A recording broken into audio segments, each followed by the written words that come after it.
This is the kind of discussions, okay, that I don't really like to be part of, okay, of the pointing fingers. For me as a QA is simple. There's a bug. Let's solve it in a better way we can. Okay, as a QA, I need to think as a user. Sometimes, okay, I need to be in the middle of the company and the users. I really enjoy automation, but my main goal is to ensure quality on the app. And I know that testing manually first will ensure that quality as first step. And then the automation test will ensure that will not change in the future. QAs gain a mindset of misbelieving a feature from the beginning.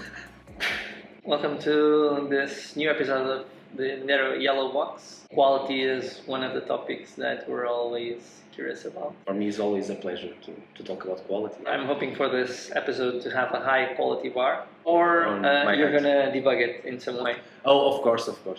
One thing that I've been doing as a way to understand who each of the guests are is asking an AI, of course, right? So the AI had something to say about you.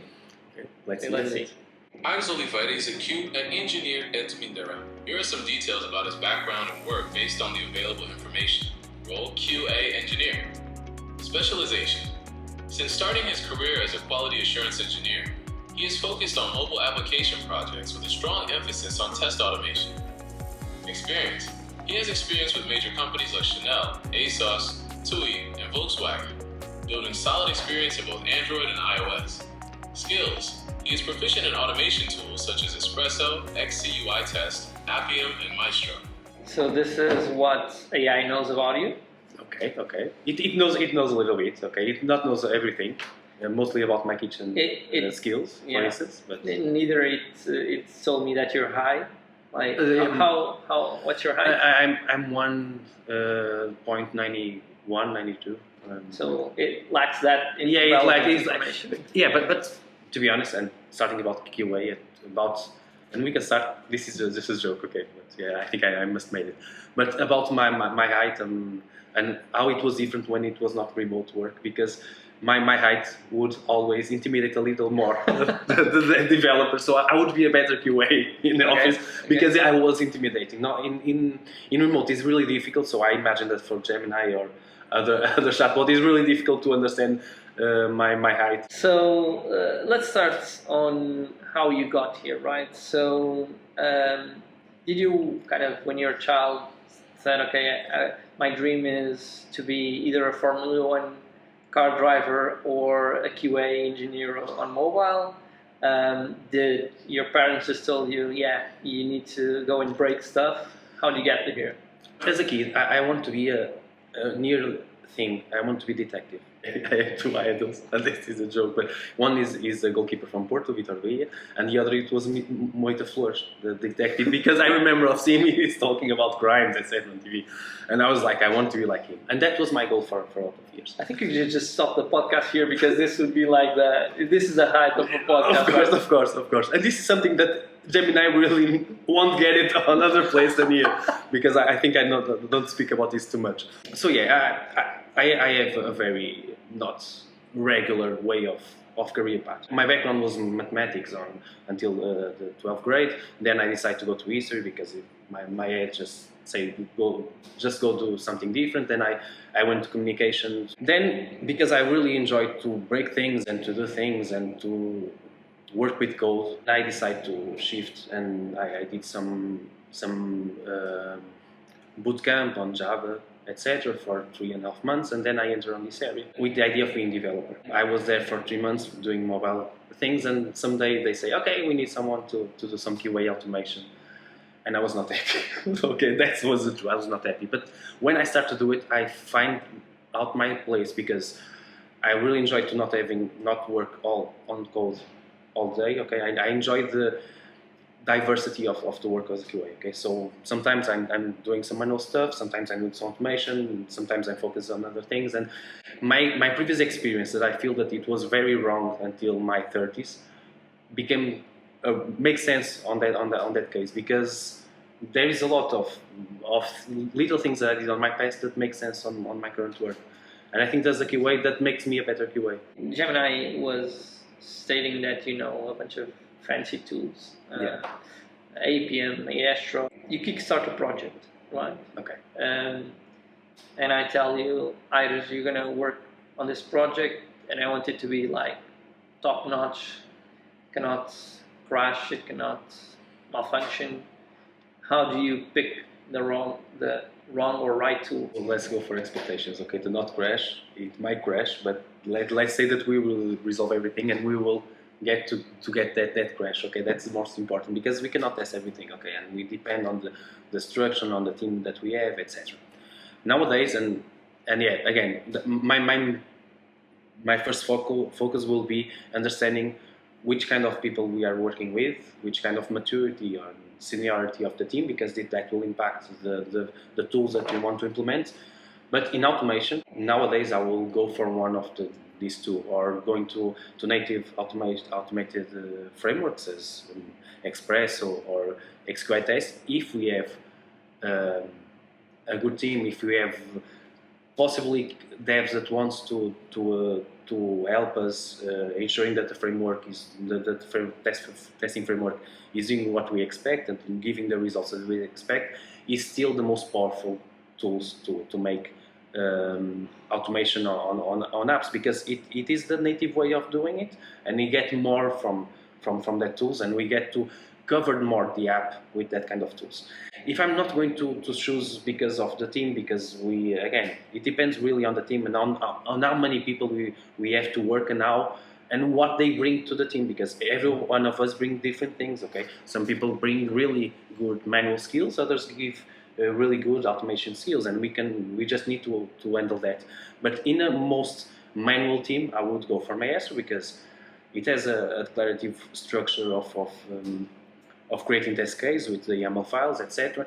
And it's an easier path for manual QA start to do some automation and start to be helpful on that area. And because automation, the main goal is to ensure that repetitive tests of features that we did on the past are still being validated and are still working as we expect with new implementations above. And again, it's to diminish the work of manual testers on regressions to help on the current features implementations that we are doing, and we want to be fully tested as possible. So in that case, I'll go for Maestro. If we are just doing for iOS or for Android, I would go for native for sure. Okay, if we are doing for both, I would probably go for Maestro nowadays. Okay. Also, Gemini said that you've worked with a bunch of different companies, ASOS, Volkswagen, Sensory, a bunch of others. So what are the challenges to work in companies with such scale? The biggest challenge there is that not only being on complex or on biggest companies, because it's more about the product you are making, okay? But on that kind of companies, and saying and stating that we have a complex product, I think that most of the times we need to be more selective in the way we are testing, okay, to be honest, okay, because we are not, most of the times we are not going to have the opportunity to see everything in deep, okay, but we need to still be a gatekeeper. In a big project, we need to ensure that we have automated tools, okay, because they will really ensure and really give us more confidence in the product that we are delivering. You're working more on a silo, likely, right? You have less visibility sometimes? Yeah, of course. We are working on a small part, and we don't have a greater view of everything. And communication, and talking about the silo sometimes, but that's not only as a QA. I think as a part of that work, we will need really a good bridges of communication between different teams, and sometimes that is, again, as a QA, I can say that my main goal is to ensure quality on the product I'm doing, right? So if I'm building some bridge between some service and doing some questions, it's part of my work, okay? So sometimes it's not, I'm doing a framework of testing really fast, etc. Sometimes it's just as building some communication bridge just to ensure that I know the information that was given is true. So that's a broader vision of what a QA is. Sometimes people think as QA is just looking at features and if the button works or something like that. But I'd say that there's way more if we're going at a big scale. Very simply, you have non-functional requirements. Yeah. So, meaning how long should it take for the app to do X or Y, to load, to do an operation, right? So, do you look at that? And if you do, kind of how do you take that challenge? If I'm testing a feature, I will take in account how the requests are being made. If there is some kind of delay on the request, I'm going to see the loading, etc. I'm not saying that is the initial way of testing, okay, because most of the times we are focused on functional testing. Yeah, feature focus. Yeah, so feature focus. But again, it's part of that feature focus, giving some attention. But I think that's on most of the cases, okay, that is more on exploratory test and something that we did indirectly while testing the feature itself, okay. I really think that the non-functional tests are an important part of our work. Remember that sometimes QAs we are scarce in number, etc. Sometimes we don't give the attention that you should give to that, and most of the times because we have a lot of other things to see. But again, it's more an indirect kind of work. Part of our work is also to see and monitoring what is happening. We are not going to test everything, so okay, we need to have confidence in what we are delivering, but we have to keep monitoring what is happening. If we see something that is happening on production that is not usual, we should investigate more, okay? I was also raising that on the NFRs. My background is heavily mobile. Funny enough, a lot of times we're called in because the mobile app is not performing, and we're like, okay, maybe the code is badly written, or I don't know, something like that. And then you figure out that on the opening screen you do 15 requests just to show something, and you're like, there's something wrong here. And it sometimes quality goes beyond simply the feature logic. So the feature is working, but it doesn't make sense in an overall.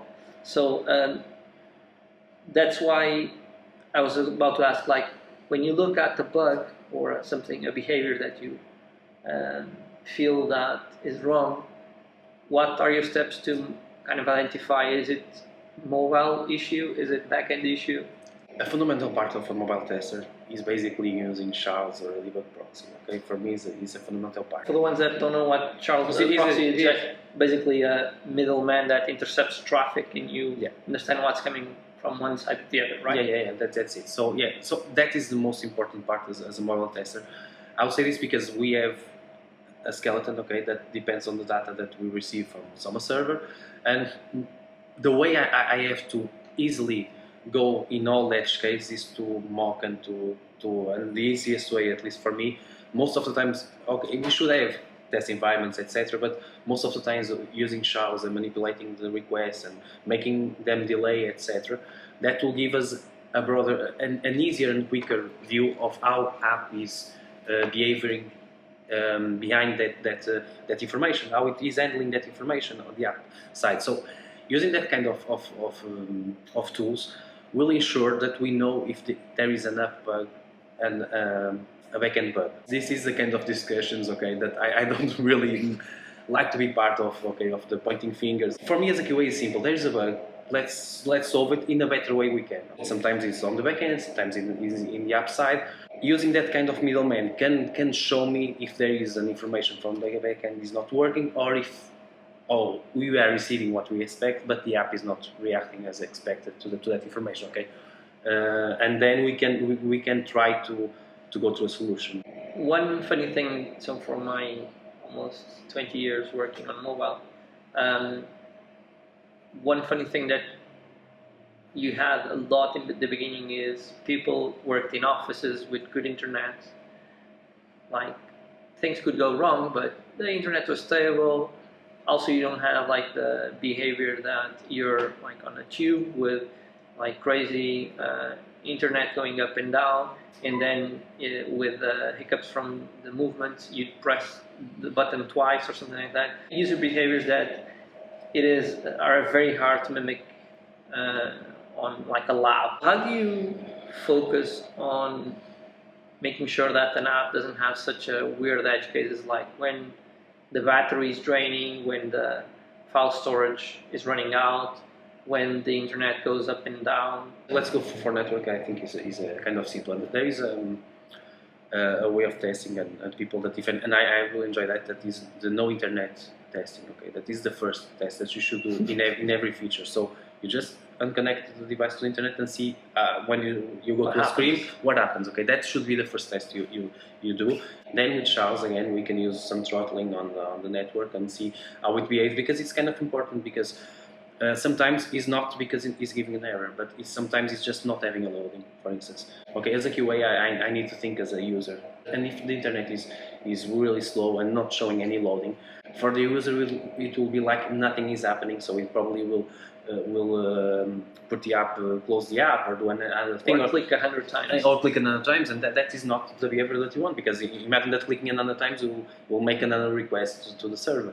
So yeah, that's the kind of things that we should do, and we do on usually on almost every feature. Okay, is the kind of test that we do when we see that happen. And don't recall to work with data storage. In the past, it was I did some apps that was not very compliant with the battery of the phones that they were running. Okay, nowadays I don't think that being at least on my perspective, a big issue. Okay, but still a non-functional requirement that we should be aware. Also, the OSs have taken measurements to kill apps that misbehave. Right? Yeah, but in the past, in the beginning, it was happening. Yeah, especially on Android, which was more permissive. Yeah. You could run out of the battery pretty soon. One really nice thing that I've seen is that you also like to share, like you're doing here. So you sometimes do talks, you go to events, you sometimes plan out events, right? For me, I think that I need to share, because that solidifies my knowledge. Teaching is really, most of the times, a way of really establishing some knowledge. And yeah, it's great to be in communities, because I learn a lot from other people. There is a lot of other things that I just know a little bit of the iceberg. Okay, there is a lot of other people that knows a little bit more about their areas, and it's always good to ensure to get that information. So there's different concepts: testability, and automatability. I think that's how it's said. That focus on different topics. So how easy it's for a developer to test, or a QA or a human to test it, and then how easy it is to pass that into an automated test. When you're developing a feature as a developer, I can make your life easier or harder, of course. Right? Yeah, of course. What makes your life easier? Locators and IDs and test tags is basically the thing that I need. The bit that sometimes does slow us down as automation QAs is not having the right test tags, or the right way of finding the elements that are on the screen, because we need something to grab on the screen, basically. And sometimes they aren't there. What we should do... Just holding a step there, for those who haven't done automation on mobile or maybe web, which is similar, just for awareness, if you want to mimic a user behavior, like click on a button and so on, each item needs to have like a tag saying like button or something like that. Right?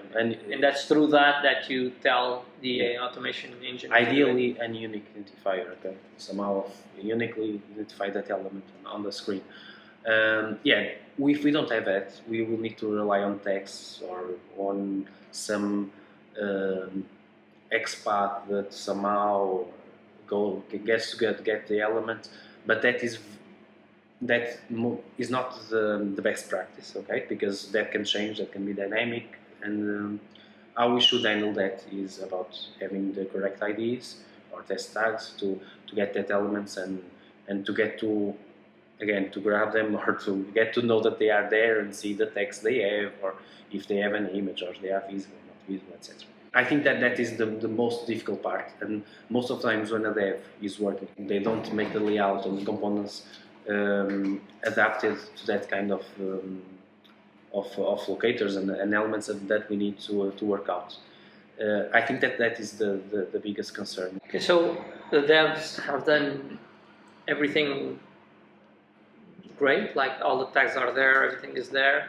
Are you dropping manual testing and just doing everything automated?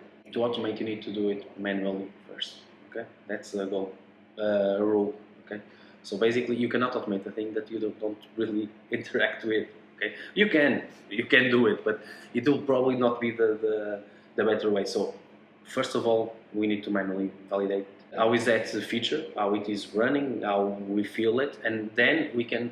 And again, we are not expecting the automation test to be as extensive and as long as my manual test. I would expect my manual test to be more deep than the automated test. The automated test is more for validating that is still working. The first step is really to manually testing a feature and how it works, okay? And we can do automation before having the feature. We can decide the tags and we can say, okay, you will put these tags, I will put my work. I really enjoy automation, but my main goal is to ensure quality on the app. And I know that testing manually first will ensure that quality as first step. And then the automation test will ensure that will not change in the future. So I'm ensuring the product quality on that. And that's my main goal, okay? Using the right tools in the right moment. What's your vision on the process?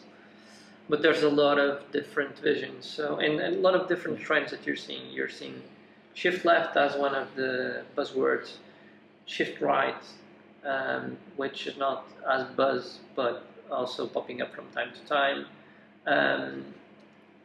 QA ops, as in DevOps, now into QA.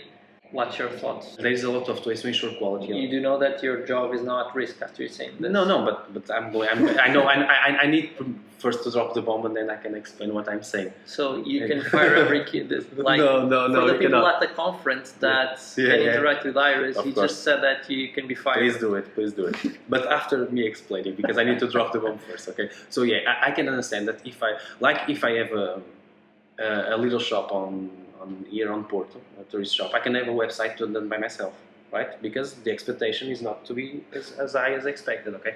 When it became to more higher companies, I think that you need to have a QA process in place, okay? Let's start on that. What I think that ensures more quality is having people specialized doing their work as in testing the app or testing the controlling the app, because what we do is not quality assurance but quality control, because we are controlling the product itself. So we are ensuring that the product has their knowledge. Of course, devs can find bugs. Devs can test features and can test apps. I have no doubt about that. Okay, but I think it's better to have a double eyes on every work. So having an exterior eyes on a feature will increase the quality of that feature. Okay, even if that QA is not the most powerful and skilled code man in Hurt, it can give inputs that is important from that project. And I think that sometimes we are, or the idea of shift right, or just giving some having QAs mentoring teams. I think that can be a solution. I don't really discuss that, but what we need to understand is that we need to have a process that ensures quality of a product. Okay, ideally having people, qualified people testing and doing it. Okay, we can go for a dev kind of way, and I don't mind, but we need. I think that when I'm seeing devs and talking about the different kind of mindset, I think that QAs gain a mindset of misbelieving a feature from the beginning. And that's the truth. We misbelieve that, we don't believe that will work from the first moment. Misbelieving is just making friends for the QAs, not the devs. But I really think that, or at least I am lucky enough for seeing seniors that the main difference most of the times between, of course they have some more knowledge, more knowledge on the yeah, but how they approach work is different. The approach work is completely different. Okay, and we know that they might pass one or two or three issues because they are humans. Okay, but we know that they have seen all the edge cases or almost all the edge cases we do. Okay, when you're talking about junior and mid, I think that is the kind of the good knowledge they are engaging, and I think in that kind of companies, I think that the QA will be most needed. Okay, as a senior, someone to guide that people, I think that having QA is really important. Again, the response could be multiple ones depending on the team. Or now we are developing, we are doing our quality process. Okay. Yeah. So shift left is meant to test as early as possible, right? While shift right, which is a concept that kind of almost makes me laugh, in terms of it's testing in production, which sometimes is weird, but it could work. It could work. That's it. That's it. Yeah. I'm open. I'm always open to be wrong, but I just found it funny. Like this is one of the concepts that you're told never to do, and then there's a whole movement. There's a reason for that. Like it's the environments, the testing environments don't have enough data, or it's not real enough, and there's a bunch of reasons why they say that. But I think one thing in shift right, we must do more. That is monitoring. And I fully agree about that. If we say that you want to shift right because we not shift right, but you want to use the monitoring as part of shift right, I really agree with that. Okay, I think sometimes we lack monitoring. Okay, and we need to increase that kind of knowledge. Yeah. And I think this is really important. But again, all the studies say that the earlier you test, the cost will be lower for the company. Yeah. So connected with the shift left, you're seeing more and more in companies the QA being less hands-on and more as a coach. Yeah. And I think it has to do with the mindset that you're talking about, like saying, training developers and how they can approach each other features or their own and try to kind of do your role. This is gaining quite a traction. So do you feel that you coach teams, one? And what's the best setup that you felt that worked with you? One thing about QA and having a QA on the team is that not directly coaching anyone, but when you are testing a person, and this is happening every time. So if I find a bug, that person will be coached by me. So unfortunately, will be coached because he will know the bugs, and will in the future will try to not doing that, and it will be a case that he'll be more aware in future implementations. So it's usual, and I'm saying I know what kind of coach you were saying, and I'm going there. But it can be BDD, TDD. Yeah. You can write tests for the features themselves. Of course. There is and there's a very polarized opinions there on people that say, yeah, we must do BDD, we must do TDD. If you don't do that, quality is just going downhill, and you're just spending money on QAs just to kind of just put tape on stuff to keep it rolling. But now I'm the one making enemies with the people. Of course, we are all just here to make enemies and yeah, please just make the right cut so we can make the right enemies, okay? But going further about the idea of at least or BDD or TDD and any way of saying that this is going to be the only or the rule to not have quality, I will always not agree with that, and I will not agree is like there is only one answer to a way of doing. Okay, there's not a single silver bullet. Yeah. There's not a single way. I really enjoy the TDD approach, but I know that is not really usable, for instance, or not usable, but difficult to implement in an agile environment or something like that. Is that the biggest misconception that you believe is in the community of QAs, that there's one silver bullet? I think the first misconception that I see is that not understanding what is my job. And I'm going to. This is because my job. If you ask me what is my job, is to create an app. Okay, I'm creating an app as a dev. Okay, and this is not as a QA or in all QA, but everyone. My focus is to create an app that works. Okay, and I am working alongside devs, and we are creating an app. Okay, I am using my tools to improve and to enhance that app, but I'm creating an app. I'm not doing. My job is not to do an automation framework. Is not my goal. My goal is to create an app that users can use, and this is the first step. And then the way that you do it, that depends on the problem that you're trying to solve. Yeah. Because sometimes I see, and not only on QA, and everyone, or not everyone, but in every roles on a company, people that think that their work is to implement a framework or implement this. No, we are doing a product, and we are using all the tools we can do and we are using our expertise and our different skills to improve that product. This being said, sometimes I think that we focus too much, and people, and especially people not on QA but outside QA, focus too much on automation that is important. Again, I'm saying that it's really important to have automation, but sometimes they think that automation will resolve the manual problems or the requirements problems, and it's not going. Okay, it's not a silver bullet. Again, it's a part of a solution.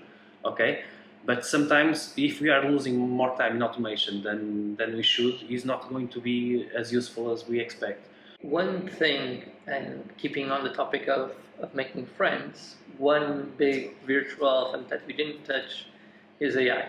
Okay. Okay, so basically for everybody that is seeing this is basically how we both gonna lose our job, right? Basically it's what the media says, yeah. right? So are you gonna lose your job with AI? I'm not going to lose my job, but my job will change. Are you sure? I don't know already if I am a Gemini or I am an agent or an AI agent or not. But what I was going to say, I think that that will change the way our jobs are done. Okay, I think that manual work will still be doable. Okay, I don't know how far is going to be AI, but let's imagine that goes far. Okay, if you're talking about AI, and again, I'm talking about an utopia, and AI evolves to a kind of doing code and doing things. I think that devs will need some parts of our mindset and need to learn some parts of my mindset, and we probably can help more in the part of the development itself, or at least removing some bits on that. I don't really think that anyone is going to really lose jobs. Okay, I think it's going to be a great tool, and we should be aware of that potential that it gives. And I think we should not be afraid of using it. Touching on that, there's a bunch of different topics that are popping up. Self-healing tests, AI-generated tests, agentic QA, so a bunch of new buzzwords or buzz topics that are popping up that basically are trying to pick up parts of your work, right? Yeah. Is there any one of them that you are more excited about? I do know that recently Mindera has done a POC using Maestro, I think, from a QA that didn't know anything about automation, just running manual tests. It would kind of almost automatically convert them into automation tests through AI. But anyway, anything from the AI spectrum that you're really curious or excited about? I think that again, and talking about the POC that we made, is basically the idea of a manual QA, okay, to enhance and to again, you should look for any automated tool as a way of bringing more quality to their project, and to ensure that they don't do some repetitive tasks, because it's the study says that after some months seeing the same thing, we hardly are really seeing, because we are humans. Okay, we are not fallible, so we have some failings. So automated testing is really useful for regression testing and that kind of testing, because it's a kind of testing that where we can enhance our qualities. Talking about Maestro, what we did, and again using some AI tools to help, is having a test framework that is easier to set up, having a person that has no code basis of skills, and what he did, he did the test case, and he did maintain that. It was really important to see that there is a way of manual QAs being part of the automation, and start to doing something there, and start to see the value of that on their daily basis. Okay. Before we wrap up, it's just a story, and this is a real story. So before we were just to showcase like how embedded is the QA mentality in Aires. So I was just doing a little prank on him, and I was telling him, "Hey, do you want to write a few notes?" and pass him a pen, which gives a little shock. And what did you do? Do you want to? No. At first, I feel the shock. Now I was like, okay, this is giving shocks, and then I go for the second to confirm that it was giving. So basically, he's the QA that grabs a pen, it shocks his hand, and he's like, this shocked me. Let me get a shot again. because I need to test if this is really giving a shot. Yeah, I don't know if that's praising me, but let's. No, it is. It's like the embedded. Yeah, I know. It's just a gift understand. for the people staying until the end. And to wrap up, what is the philosophical purpose of quality? Meaning, is it just aimed to give more money to the business that you're working with? Is it a moral obligation to the user that you're doing something to? Or do you see it just like a craftsmanship that you are kind of proud of, and you need to press the pen twice because you need to be sure that it's doing something properly? Actually, why do you care so much? That's the bottom line. I like to feel useful, and I think as a QA I'm really useful. Okay? So that's because I'm really not defending, but I'm really defending the users, but also defending the company. I think that I don't have a pro company vision or a pro user vision. I think we must understand that most of the times that if we are working in a business style product, okay, we are going to be working on the two sides. I think that the most important thing, and I already mentioned this, is about the feeling that I'm creating something. Okay, even if I'm not writing code. I know that. Okay, I'm not saying that I'm writing code, but I really feel part of the team, that we are creating things, and I really enjoy, like Frankenstein, Dr. Frankenstein. I would really enjoy to see his monster getting alive. He's alive, and he's jumping. Just for the nerds, Yeah. this man knows what he's saying. He said Dr. Frankenstein because it's the doctor that is Frankenstein. Of course, he's not a monster. And the other guy is just the monster, doesn't have a name. Yeah, that's Just, why I say just a nerd. Yeah. That's a really nerd thing, and I did on purpose. Thank you for noticing. But yeah, it's Dr. Frankenstein. But I'm like Dr. Frankenstein that he sees the little monster just gaining life, etc. And again, I'm not the one that is really kneading the pieces together. But I'm seeing if he's opening his mouth and he's breathing, etc. So again, I feel part of it, and that is important for me, that the product works. Okay, and working, it means that the company will earn the money, etc., and get the value that they expect, and also to the users. Again, for me, there is no bigger part on this deal. It's a deal that both of parts are interested on that deal. I thought you were just gonna say I just enjoy breaking things and making devs mad, but that was good also. But that is the joy of my work, okay? Not the goal, okay? The joy of my work is that part, okay? But the goal is another one. We were going so good in terms of but then we need to say that. But then that is part. Of course, I enjoy, and I think that is again. But that is part of being useful. I enjoy to find things. Okay, and to find problems, not problems like I am, like I just want to do so, to have some problems with somebody, but not that kind of thing. But I like to find things that are not working as expected, and to feel useful by finding that. Okay, so that is my personal goal, my personal gain of that. But in the end, my goal is to see that alive and see that working. And I'm proud as if I was really writing down the code there. Thank you. Thank you for this time. I really enjoyed. Thank you. And we'll see you next time. There's a new episode coming soon. Bye-bye. See you.